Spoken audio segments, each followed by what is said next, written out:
President Hu and President Obama thought we should get to know one another. Wasn't appropriate for the President of the United States to be walking with the Vice President. Yeah! So we met, if I'm not mistaken, I think it was 68 hours of just face-to-face, just us and a simultaneous interpreter. And then they're going to fucking ban it. Biden presser live after Xi meeting, expected to take questions on Israel too. We maintain an agreement that there is a one China policy. Oh! And that I'm not going to change that. That's not going to change. Yo, And Hasan so, haters in the dirt, dude. Hasan haters in the dust.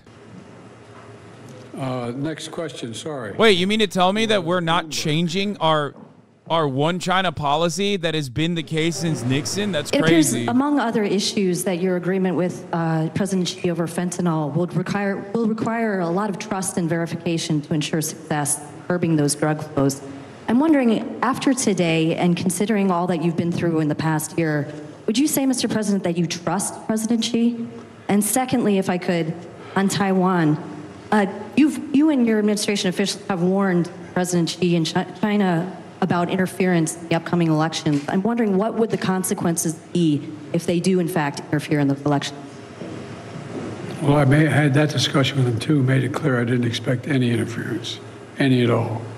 And we had that discussion as he was leaving. Look, do I trust you? I trust but verify, as that old saying goes. That's where I am. And, we're in a competitive relationship, China and the United States. But my responsibility is to make this rational and manageable, so it doesn't result in conflict. That's what I'm all about. That's what this is about. To find a place where we can come together and where we find mutual interest but most importantly, from my perspective, that are in the interest of the American people.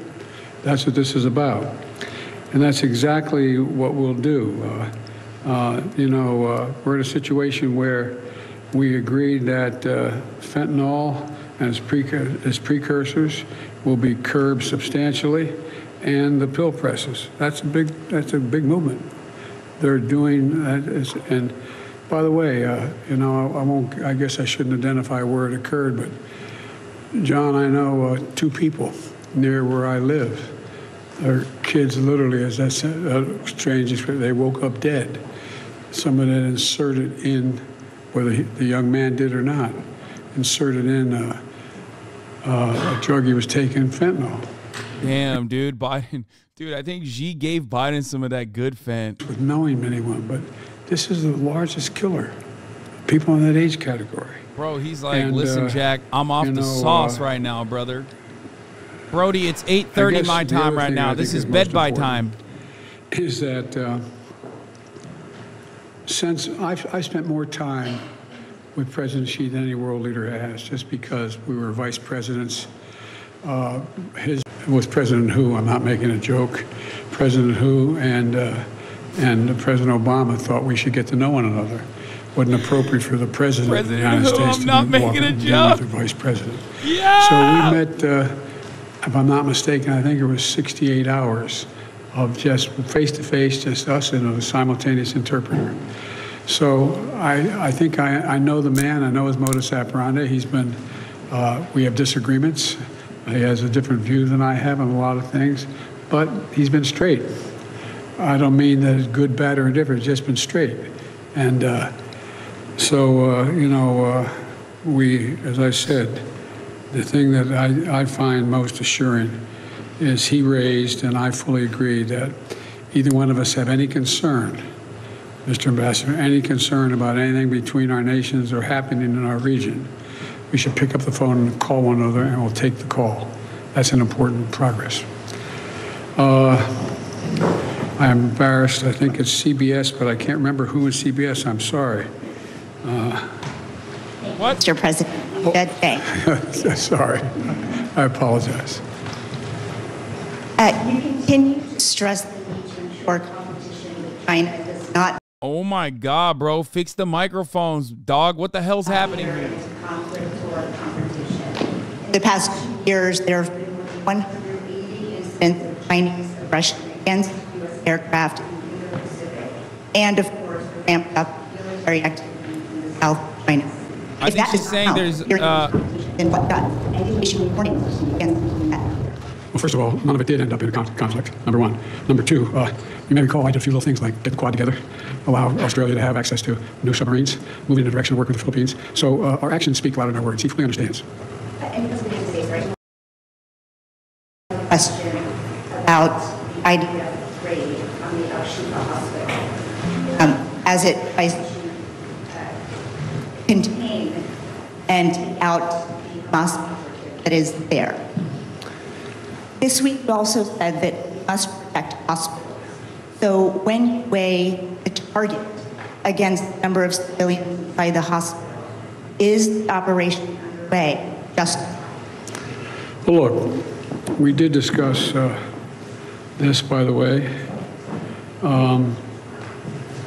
but we can't let it get out of control. Here's the situation. You have a circumstance where the first war crime is being committed by Hamas by having their headquarters, their military, hidden under a hospital. Dude, what the fuck? Israel did not come in with large number of troops. Bro, Israel's largest defender, dog. Straight up. They've gone in, and they've gone in with He is such a freak, dude. He's doing tricks on it. Blowing bubbles on it. Boo this man. Precise. We've discussed the need for them to be incredibly... The first and foremost war crime, Jack, is the you have a beheaded babies under the headquarters of Hamas. There is a fair number of Hamas terrorists. Hamas has already said publicly that they plan on attacking Israel again, like they did before, to everything cutting babies' heads off to burning women and children alive. And so the idea that they're going to just stop and not do anything is not realistic. This is not the carpet bombing. This is a different thing. What? They're going through these tunnels. They're going in the hospital. And if you notice, I was mildly preoccupied today. I apologize. I didn't see everything. But what I did see, whether I haven't had it confirmed yet, I haven't asked my team to answer the question. But what happened is they're also bringing in incubators. We're bringing in other means to help the people in the hospital. And they've given the doctors and, I'm told, the doctors and nurses and the personnel an opportunity to get out of harm's way. So this is a different story than I believe what was occurring before with indiscriminate bombing. What do you got? Washington Post. I think that's right. Mr. President. Oh, there you are. Sorry, I couldn't see in the light. Mr. President, Israel's war in Gaza, more than 11,000 Palestinians just for a month, and I'm sorry, you're breaking up. I didn't. Israel's war in Gaza has killed more than 11,000 Palestinians just over a month and created a humanitarian disaster. Israeli officials have said this war could take months or even years. Have you communicated to Prime Minister Netanyahu any sort of deadline or time frame for how long you are willing to support Israel in this operation? Are you comfortable with the operation going on indefinitely, and is there any deal underway to free Hasan? Thank you. Yes, no, working backwards, forward. Look, I have been deeply involved in moving on the hostage negotiation. I don't want to get ahead of myself here because I don't know what's happened in the last 4 hours, but we've gotten great cooperation from the Qataris. Yeah, no, we're voting jank. With them we're as voting well, jank. a We're number voting of times. jank. I think the pause and that Israelis have agreed to, it's down to, well, I'm getting too much detail. I know, Mr. Secretary, I'm going to stop. But I am mildly hopeful. I'm mildly hopeful. With regard to when is this going to stop, I think it's going to stop when when Hamas no longer maintains the capacity to murder and abuse and just do horrific things to the Israelis. And and they still think that, at least as of this morning, they still thought they could. It spells trouble that the most ultra-Zionists, some of the biggest ultra-Zionists in the country are both brain dead. Okay, literally. I'm talking leaking out of the ear shit. You got John Fetterman on the one side, you got Brandon on the other. They're both struggling so hard. As much caution as they can. But they're going after unconditional, their targets. Jack, support. It's not like they're rushing in the hospital, knocking down doors, and pulling people aside and shooting people indiscriminately. But Hamas, as I said they plan on attacking Israelis again, and this is a terrible dilemma. So what do you do? This guy surely will be president for another 5 fucking years, dude. He'll definitely do a great job. About their folks being killed one-to-one going through these hospital rooms, hospital halls. But one thing has been established is that Hamas does have headquarters, weapons, materiel below this hospital, and I suspect others. But how long it's going to last, I don't know. Look, I made it clear to the Israelis that to Bibi and to his war cabinet that I think the only ultimate answer here is a two-state solution that's real. We got to get to the point where there is an ability to be able to even talk without worrying about whether or not we're just dealing with, they're dealing with Hamas that's going to engage in the same activities they did over the past, on the 7th. So it's, but I can't tell, I'm not a fortune teller, I can't tell you how long it's going to last. But I can tell you I don't think it ultimately ends until there's a two-state solution. I made it clear to the Israelis I think it's a big mistake for them to think they're going to occupy. He means he's going to keep bombing Gaza until there's a two-state solution, which will never happen, so it's fine. They'll just keep I think you're going to see efforts to bring along, well, I shouldn't go into it anymore because that's been things I've been negotiating with. Bro, you can't control the situation, and you can't control your bladder, it seems. What is happening here? Why is this? Anyway, oh, God, this is thank so you all bad. very much. Appreciate it very much. Thank you. This ends the press conference.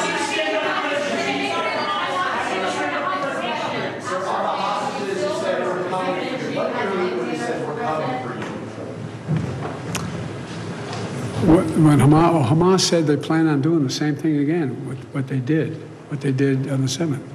They're going to go in, they want to slaughter Israelis. They want to do it again. And they've said it out loud. They're not kidding about it. They're not backing off. And so I just asked a rhetorical question. I wonder what we would do if that were the case. On the hostages, though, you said we're coming for you. What do you mean to the American hostages when you said, hang tight, we're coming for you? What I meant was I'm doing everything in my power to get you out. Coming to help you, to get you out. I don't mean sending military in to get them. Is that what you thought I might mean? No. I was not talking about the military. I was talking about you're on our mind every single day, 5, 6 times a day. I'm working on how I can be helpful in getting the hostages released and have a period of time where there's a pause long enough to let that happen.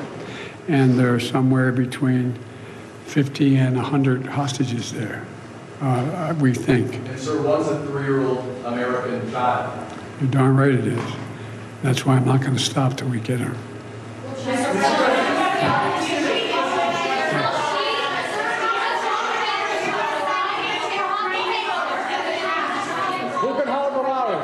Can you detail for us what kind of evidence the U.S. has seen that Hamas has a command center under Al-Shifa Hospital? No, I can't tell you. I won't tell you. Do you feel absolutely confident based on what you know that Yes. that is the truth? Yes. And Mr. President, after today, would you still refer to President Xi as a dictator? This is a term that you used earlier this year. Well, look, he is. I mean, he's a dictator in the sense that he is a guy who runs a country that is a communist country that is based on a form of government totally different than ours. Anyway, we may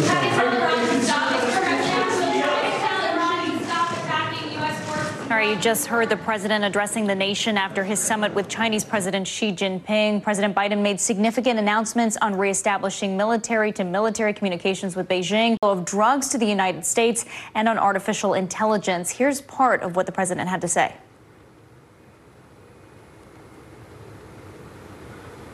Nope. Even NBC News now is Okay, we don't have that at this moment, but for now, let's go to Jake Ward in San Francisco. Jake, give us your thoughts on the president's remarks. He led off speaking about fentanyl. Yeah, police. I don't know why people ask me 1 year out if I'm voting for Joe when we don't even know if he'll be alive a year from now. You know what I mean? So a big change there. And then, of course, talk turned to artificial intelligence. Don't care. Voting for Jank.